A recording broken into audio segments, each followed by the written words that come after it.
Así es, efectivamente, 4 de la tarde con 34 minutos, comienza la sesión de Constitución. Escuchemos, amigos.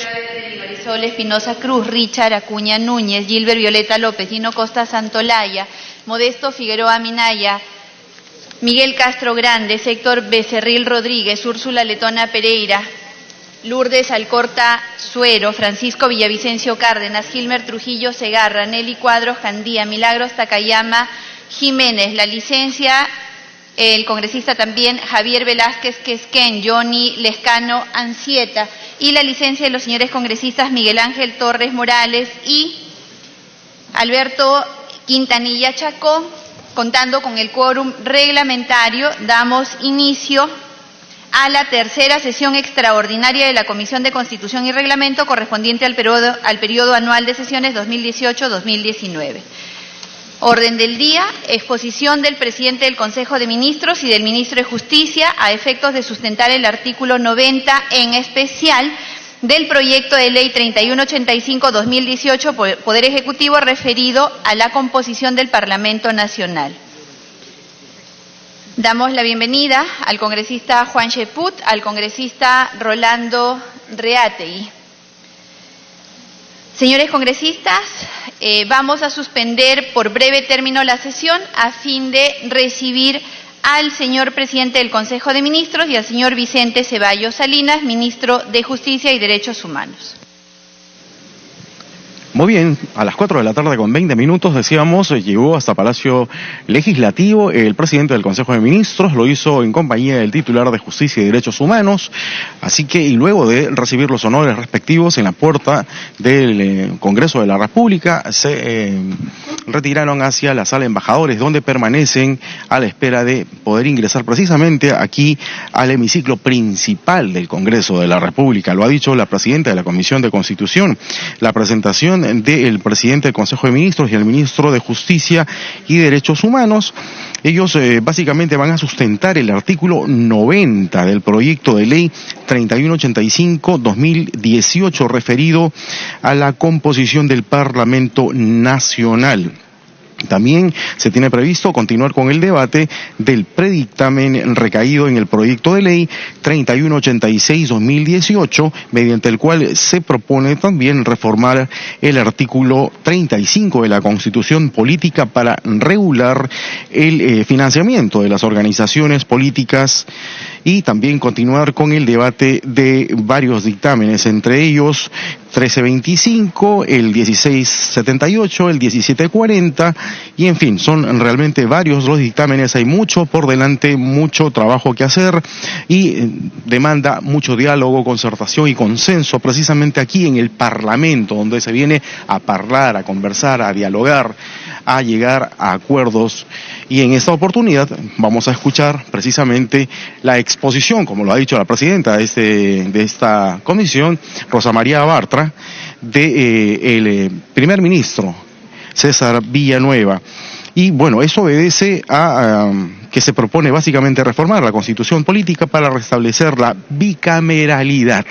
Ha mencionado uno a uno a los congresistas que se encuentran ya en sus ubicaciones. Podemos mencionar el congresista Johnny Lescano, la congresista Marisa Glave, la congresista Marisol Espinosa, el congresista Reategui, y también presente el congresista Castro y la congresista Takayama. Además, también se encuentra la legisladora Gladys Andrade, la congresista Aramayo, y solamente estamos aquí en el hemiciclo principal cuando son las 4 de la tarde con 38 minutos en una transmisión en vivo y en directo de Congreso Televisión, a la espera del ingreso. Precisamente lo hace en este momento el primer ministro, el presidente del Consejo de Ministros, César Villanueva, lo hace acompañado del ministro de Justicia y Derechos Humanos. Se acerca hacia la ubicación donde se encuentra ubicada precisamente la presidenta de la Comisión de Constitución, Rosa María Bartra. Se saludan afectuosamente ambos, y también lo hace el ministro de Justicia. También se saluda con la congresista Milagros Takayama, y hacen lo propio con el resto de parlamentarios que se encuentran en el hemiciclo principal del Congreso de la República. Reiteramos, es una transmisión en vivo y en directo a esta hora de la tarde, calculamos debe ser la exposición hasta las 6 de la tarde, por lo menos, si no es más, porque los artículos son bastante delicados. Hemos podido apreciar a lo largo de los diferentes medios de comunicación y también los programas que tenemos aquí en Congreso Televisión, donde hemos podido tener realmente exposiciones magníficas y estupendas de constitucionalistas, entre ellos el doctor Enrique Bernales, quien ha dicho que las reformas se van a lograr y van a ser materia de mucha reflexión, de mucho consenso, mucho diálogo y mucho estudio respecto precisamente al marco jurisdiccional, al marco constitucional que tiene que primar en este caso. No estamos declarando un feriado cualquiera, sino es un cambio en la constitución política del Estado. Y precisamente para ello se encuentra aquí el presidente del Consejo de Ministros para dar algunos alcances sobre el artículo 90, sustentar básicamente el artículo 90. Muy bien, escuchemos, amigos, es Congreso Televisión. Al señor César Villanueva Arévalo, presidente del Consejo de Ministros, y al señor Vicente Ceballos Salinas, ministro de Justicia y Derechos Humanos. Ellos han sido invitados a la comisión con el objeto de sustentar principalmente, sin excluir todo el proyecto, el artículo 90 del proyecto de ley 3185 del Poder Ejecutivo referido a la composición del Parlamento Nacional. Reiterándole la bienvenida y además dando la bienvenida a las congresistas Alejandra Aramayo Gaona, Milagros Takayama Jiménez y Gladys Andrade Salguero, además de la congresista Luz Salgado Rubianes, le damos el uso de la palabra al presidente del Consejo de Ministros, señor César Villanueva Arévalo. La bienvenida a la congresista Lourdes Alcorta Suero, sí lo dije desde el comienzo, congresista.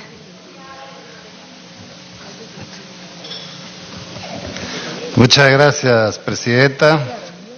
Saludando a los colegas congresistas de la comisión y agradeciéndole la invitación que nos da para tener la oportunidad de informar a la comisión sobre la metodología que hemos seguido para determinar este proceso relacionado a la bicameralidad en cuanto se refiere a las formas de elección y obviamente los números que corresponden.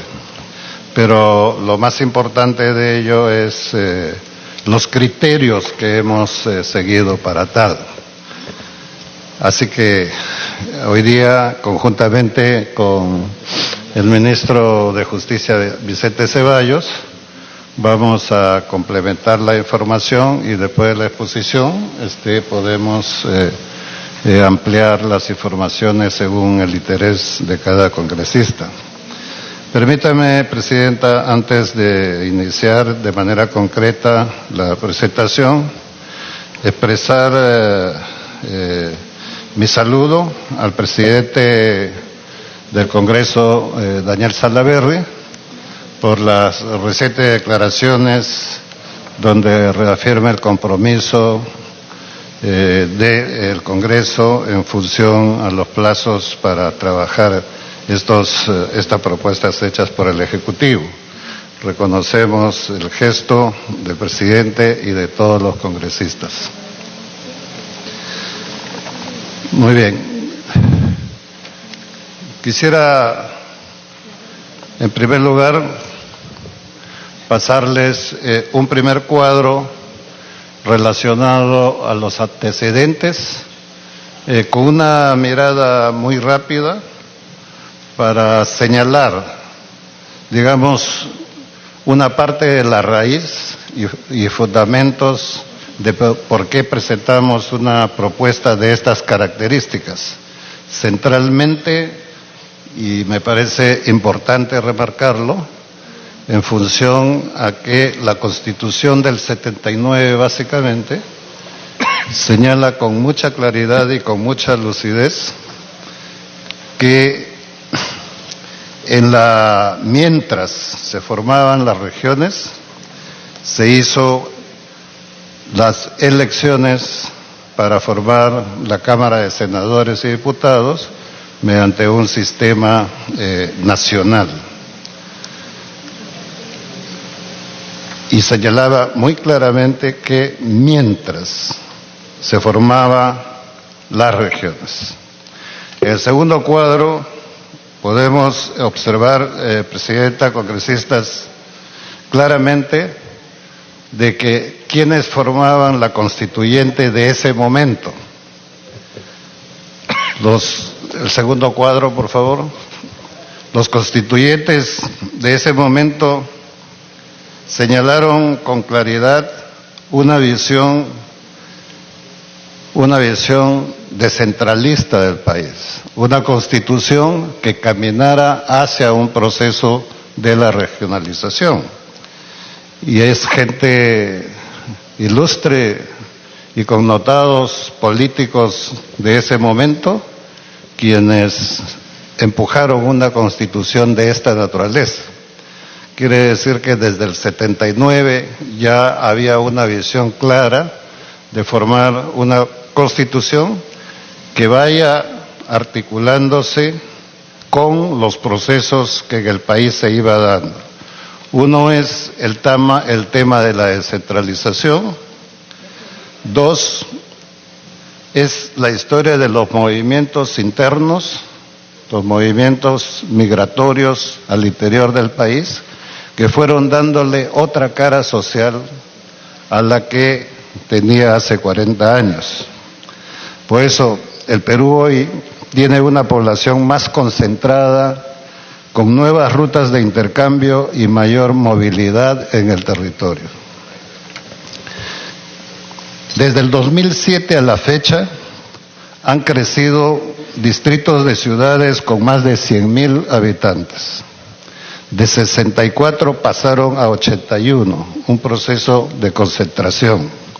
Y al mismo tiempo, los distritos de pueblos de menores de 2.000 habitantes se fueron reduciendo, de 442 a 331. La nueva geografía económica y social se ha desarrollado a una gran velocidad. Todos estos cambios han sido de movilizaciones rápidas y continuas. Sin embargo, esto no fue acompañado con el desarrollo de la institucionalidad política que acompañara estos procesos. Las instituciones políticas se quedaron estáticas frente a todo este proceso de movilización. Presidenta, colegas congresistas, es probable, no es la única razón, pero es probable que acá está una de las explicaciones de cómo el país se fue fraccionando políticamente. Porque estos procesos de movilización, de nuevas composiciones, de nuevos territorios, de una nueva mirada social, no fue acompañado con el mismo proceso de la evolución política. De allí es que empiezan a nacer los movimientos locales y regionales, llamados movimientos independientes. En estos momentos hay un poco más de 150 movimientos regionales.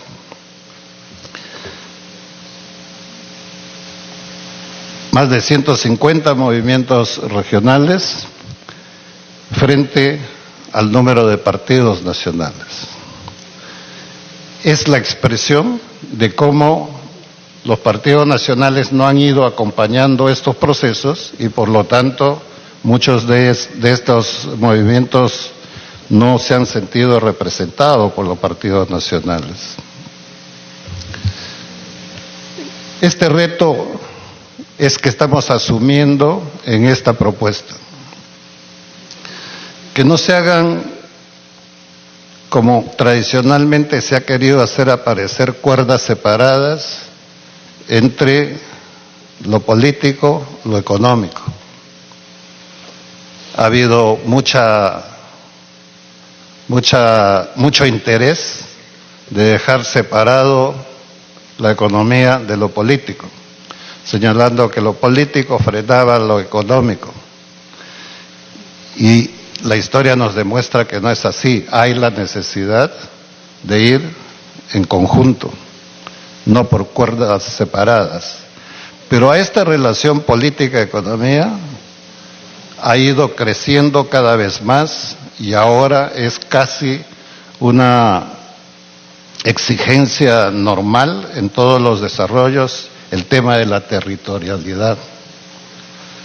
Y por lo tanto tiene que adicionarse política, economía y territorio como un elemento fundamental a tener cuenta en todos los procesos que podamos seguir. No es posible, por ejemplo, que podamos tener a futuro equilibrios económicos cuando no se tiene en cuenta la parte territorial. No es posible que nosotros podamos tener una economía sana, permanente, si es que las decisiones políticas no son coherentes con lo que se está procesando y viceversa. Entonces, hay una dinámica diferente para construir la institucionalidad dentro del país y particularmente la institucionalidad política. Otra fase de este proceso es que acá en el mismo Congreso se ha ido aprobando los procesos de regionalización, se ha ido avanzando la descentralización, pero al mismo tiempo los procesos de integración territorial. Son 16 años que se ha ido trabajando sobre esto y aquí vamos a encontrar la primera definición, el por qué la posición de un macrodistrito electoral. Colegas, Presidenta, si nosotros queremos ir coherente con las decisiones políticas que el mismo Congreso va tomando, tenemos que ir acompañando esos procesos con las mismas decisiones políticas, organizando nuestra institucionalidad en función a esos procesos de evolución. Por ejemplo, ahora de un proceso inicial de mirar la descentralización como una departamentalización, hemos ido ascendiendo progresivamente a una visión mucho más de territorio, progresivamente. Y una de esos comienzos iniciales fue durante el gobierno del presidente García, cuando se formó las 20 prioridades y dentro de ellas una región piloto que fue casualmente la región Amazonas, San Martín, La Libertad. Y eso fue el inicio de la conformación de hoy día de muchas otras macrorregiones o regiones, como quieran llamarlas, pero que supera el proceso de la departamentalización.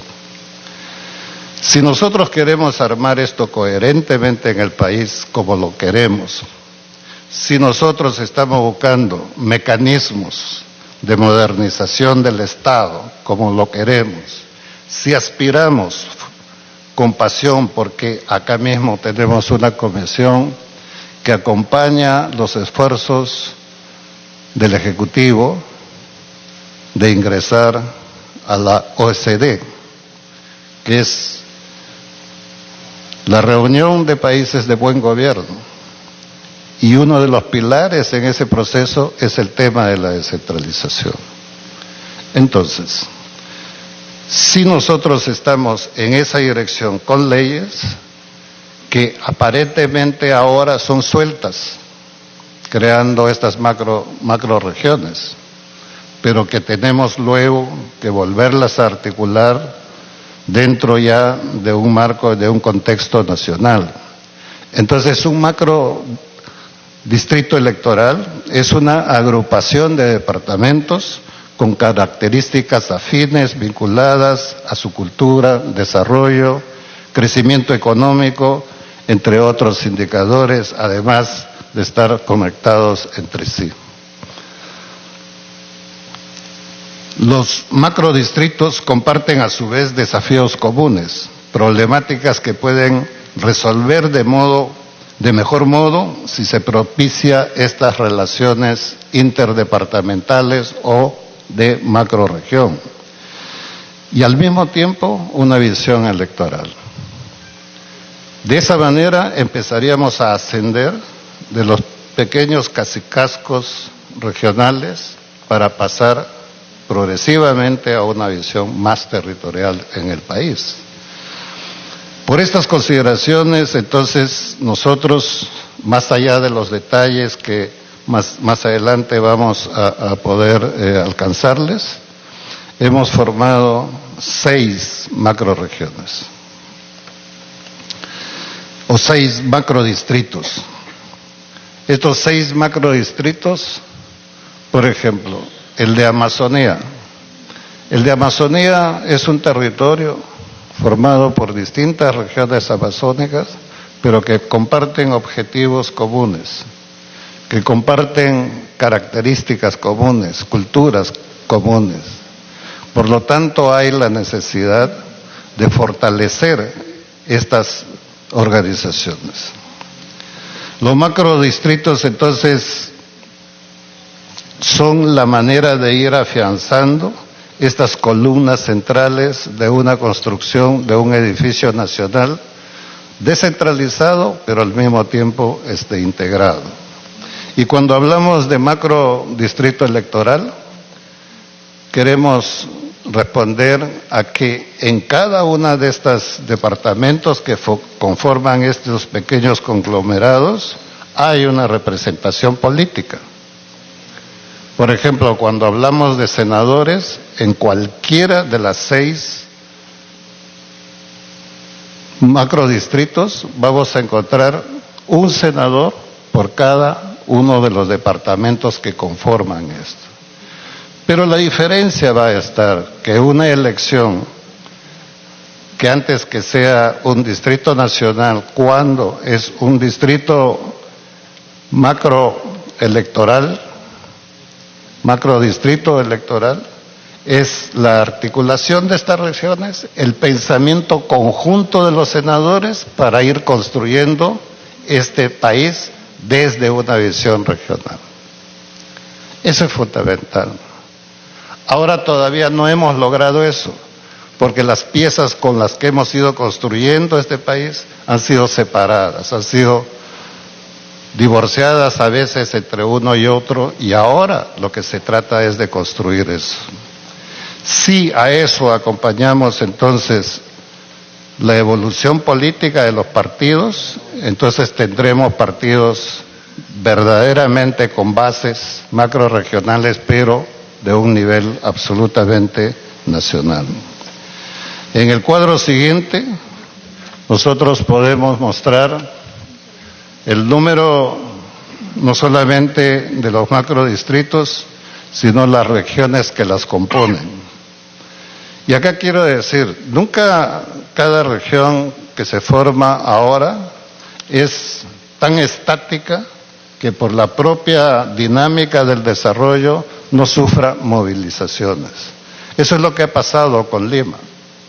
Lima es un departamento, ahora llamado región, que ha sufrido las consecuencias de este proceso migratorio.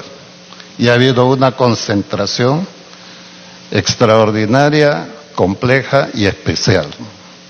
Por eso es que cuando analicemos más adelante el caso especial de Lima, va a ser un ejemplo similar a los casos que pueden darse en otras regiones.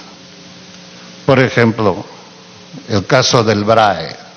El caso del BRAE viene a ser un desafío a la imaginación de una territorialidad, porque está compuesta por varias regiones, 5 regiones.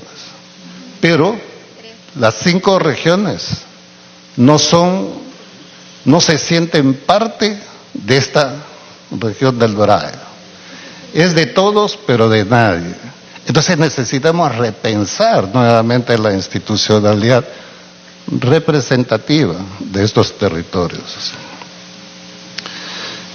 Pero antes de ir a esos detalles, Presidenta, y que con su permiso podrá intervenir, si así lo considera, el viceministro de Gobernanza para los detalles de cifras, datos muy concretos que ayuden a alimentar la información.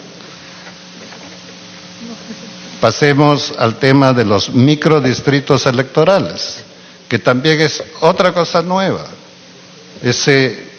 Siempre hemos utilizado otro concepto para el tema electoral. Lo de los microdistritos y macrodistritos es absolutamente nuevo, sí lo sabemos, pero es el proceso que estamos utilizando. Siempre para una innovación habrá herramientas nuevas. No es necesariamente utilizar lo que hemos estado haciendo antes, sino nuevos para poder afincar el tema de la gobernabilidad en estos espacios pequeños, pero que finalmente resultan muy representativos para afincar, para darle valor, para darle identidad a la representación política. Entonces, estos microdistritos se trata de una agrupación de provincias dentro del departamento. El anterior era con otro departamento. Esto es dentro del departamento, que poseen características igualmente afines y están mejor conectadas entre sí que en sus vecinos. En un departamento mismo, agarremos cualquiera, tenemos diferencias como Ancash, por ejemplo, en las zonas andinas y las zonas costeras. Es absolutamente diferente la realidad. A veces los de las zonas andinas no se sienten representados por las autoridades costeras y viceversa. Entonces, siendo de una misma región. Juliaca, Puno, en San Martín, Moyobamba, Tarapoto, hay esa realidad y tenemos que reconocer esa realidad. Que antes que verlas como conflicto, tenemos que verlo como una diversidad capaz de hacer que nuestra institucionalidad las tenga en cuenta para buscar soluciones antes que conflictos de disputas. Los microdistritos no persiguen entonces fragmentar departamentos pequeños, sino resolver las asimetrías y desigualdades que se observan en los departamentos grandes especialmente, para que éstas tengan voz en el Parlamento, la que hoy no necesariamente la tienen. En esa evaluación, que ciertamente la hemos hecho con un trabajo fuerte en las áreas de ordenamiento territorial, hemos identificado 50 ejes de desarrollo subdepartamental, los que traducimos en 50 microdistritos, donde por la referencia que no hemos puesto nosotros de 130 congresistas, sino que estamos partiendo sobre ese número, ¿no es cierto?, hemos logrado la distribución de lo que serían diputados y el anterior de lo que serían senadores. Y también acá, hasta el departamento más pequeño, porque en alguna información, en alguna opinión, hemos escuchado, por ejemplo, que Moquegua o Tacna o Madre de Dios, por su poca densidad poblacional, no tendrían representantes. En el planteamiento que nosotros estamos alcanzando, sí tienen representación a nivel de diputados, todas, y también a nivel de senadores. Aquí el siguiente ejemplo que quiero poner, siempre a nivel de explicar estos microdistritos, es los microdistritos electorales metropolitanos. Los metropolitanos, donde podemos ver a ciudades como Lima, a departamentos como Lima, Callao, que son por su densidad poblacional, por las características multidiversas culturales que existe en Lima, una manera diferente de enfocar el futuro. Lima no es la Lima uniforme. Lima con los conos es absolutamente una conformación diversa, rica en cuestión de su posición multicultural, pero compleja en su relación social.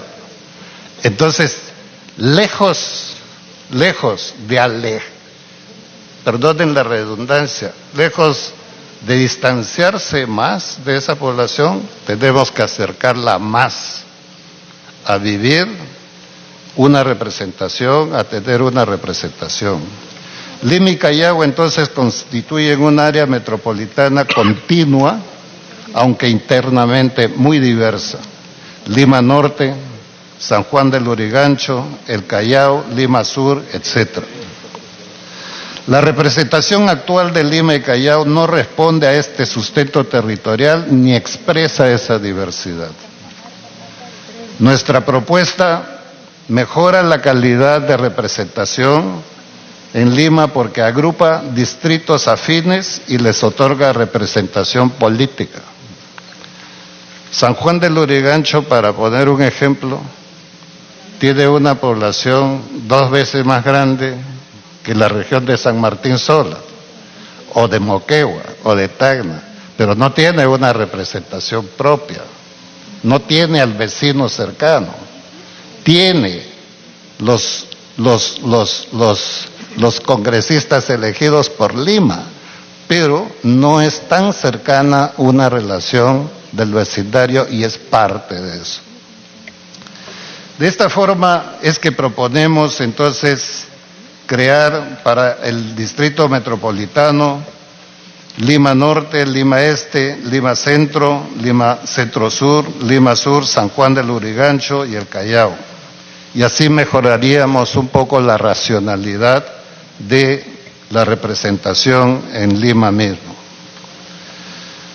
En el siguiente cuadro podemos ver los microdistritos electorales metropolitanos, ¿no es cierto?, quiénes lo conforman, qué distritos los conforman, etcétera.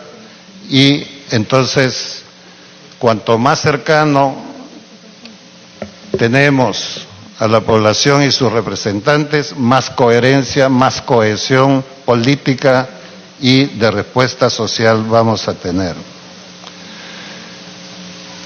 Seguidamente, Presidenta, colegas, estoy presentando un cuadro donde podemos ver la relación actual unicameral, tal como estamos hoy día con los 130 y la distribución de congresistas que hay por cada una de nuestros departamentos o regiones. Cuando creamos en la segunda columna los 50 microdistritos, vamos a tener la relación al siguiente cuadro del número de diputados. Del número de diputados, que termina siendo el total de 100, y vemos modificaciones muy pequeñas en cuanto a relación del número de representantes. Exactamente igual con senadores. Siempre Lima va a ser una excepción, pero no del nivel de lo que es actualmente, sino va a ser una excepción representativa, siempre por el volumen poblacional que tiene. Entonces ustedes tienen a la mano los cuadros donde establecemos estos comparativos. Uno de los elementos que no es materia de esta comisión, pero que sí vale la pena tocarlo dentro de estos elementos, es el tema relacionado a cómo, cuando tú vas creando estos niveles de representación, también vas creando las condiciones de oportunidades para generar una carrera política de abajo hacia arriba. De abajo hacia arriba. De tal manera de que desde la representación de los alcaldes distritales, alcaldes provinciales, gobernadores, diputados y senadores, haya una escalera de elección y reelección. Es la reelección no en el mismo cargo, sino es la elección de esa misma autoridad que puede ascender a ser de distrito a provincia, de provincia a región, de región a diputado y de diputado a senador. Entonces, estas opciones nos ofrecen un campo muy rico y atractivo de incentivos, especialmente para los jóvenes, para que hagan una carrera política. Y también para la formación política dentro de los partidos. Y evitar justamente las aventuras coyunturales de candidatos o de organizaciones políticas que se crean de la noche a la mañana, y acá hay una oportunidad sistematizada que va evolucionando de abajo hacia arriba. Esta propuesta entonces de estructura cubre progresivamente la experiencia, el mérito político, los incentivos que se tiene que hacer, la oportunidad para renovar la política de manera permanente. Entonces, la propuesta, colegas congresistas, de un Congreso bicameral con arraigo territorial. La propuesta del Ejecutivo responde a esta necesidad de contar con un Parlamento que exprese la diversidad del país, sus expectativas y desafíos presentes y futuros. No se trata solamente de hablar del número de representantes. Siempre tienes que tener finalmente un número de representantes. Lo fundamental, yo creo que la esencia central está en concebir estos cambios. Concebir cómo tenemos que ir integrando los procesos para una verdadera elección representativa. Y se trata también de algo que ustedes con toda seguridad lo tienen en el conocimiento por la información sobre el costo-beneficio. El número está en función al costo-beneficio, a los presupuestos, a la eficiencia, a los resultados. Así como nosotros elegimos resultados en los ejecutivos, también la población exige resultados en lo legislativo. Entonces, una combinación de esos factores nos va a dar el número racional y razonable que se necesita para cambiar las cosas. Yo pienso que si nosotros logramos entender estos cambios, estamos tratando de resolver no solamente la eficiencia que se necesita en una instancia política como el Congreso, sino que además, con un proceso de esta naturaleza, vamos a seguir evitando el disloque o el fraccionamiento político cada vez con movimientos regionales o locales frente a posiciones de partidos centrales o llamados nacionales. Creo que allí es donde entra en desafío el hecho de que si queremos tener políticas que se cumplan, que se integren desde local, regional, nacional, acá está parte de la respuesta. Con estos cambios, no es que estamos resolviendo, como algunos han señalado, la corrupción, o estamos resolviendo todos los procesos de lucha contra la pobreza.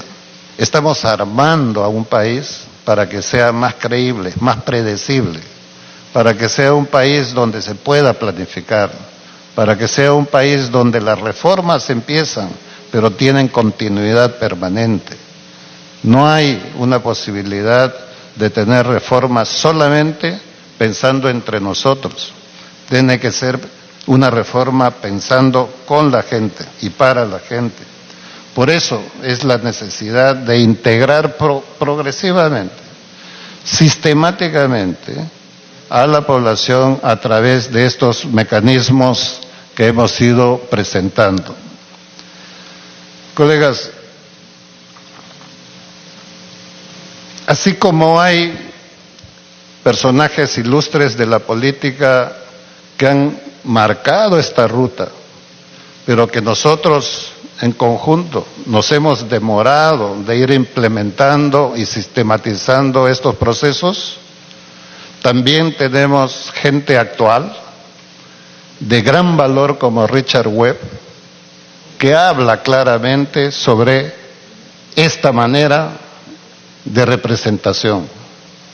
Hemos alcanzado, para el conocimiento de ustedes, un artículo escrito por Richard Webb el 23 de septiembre, por una feliz coincidencia con este debate y con esta discusión.